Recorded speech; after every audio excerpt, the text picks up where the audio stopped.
Pix, pour moi, c'est un jeu plein d'imagination, de couleurs, de fou rire avec mes enfants. Il y a des planches en bois, on peut construire.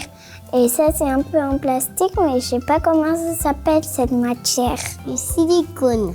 Du silicone. C'est ultra ludique parce qu'en fait, on peut les tordre, monter des tours, faire plein de choses avec. On apprend l'équilibre et on voit ce qu'on peut faire. Même un cœur, on peut faire. Pour les grands et pour les petits.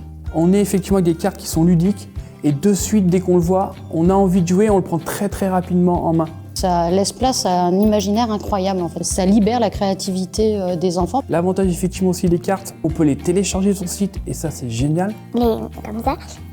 Et on les colle et après ça fait un poisson. Maman, arrête de rigoler!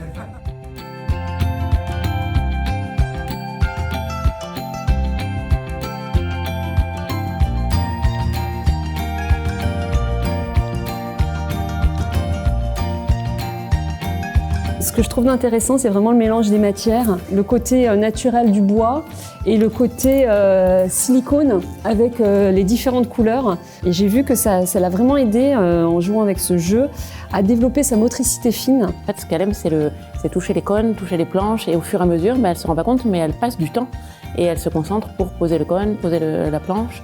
Elle a joué avec Pix et ça lui permet d'être concentrée, d'être un peu plus calme et surtout travailler sa dextérité. Mon grand garçon, lui, ce qu'il adore avec Pix, c'est de faire les tours les plus hautes possibles. C'est des beaux moments de fou rire quand ça tombe, on rigole beaucoup ensemble. On a fait de la taille comme ça.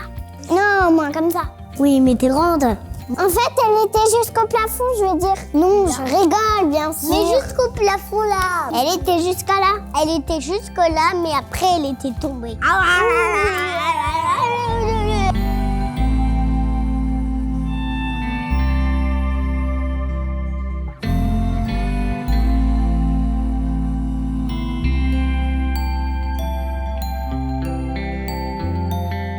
Quand elle joue à Pix, elle va faire une grenouille.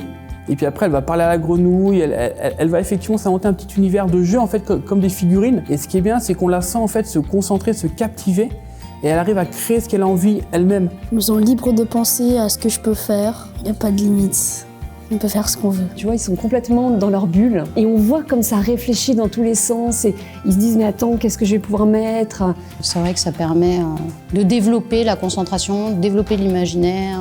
Je l'entends pas du tout. Elle est vraiment dans sa construction, dans ce jeu, dans son imagination.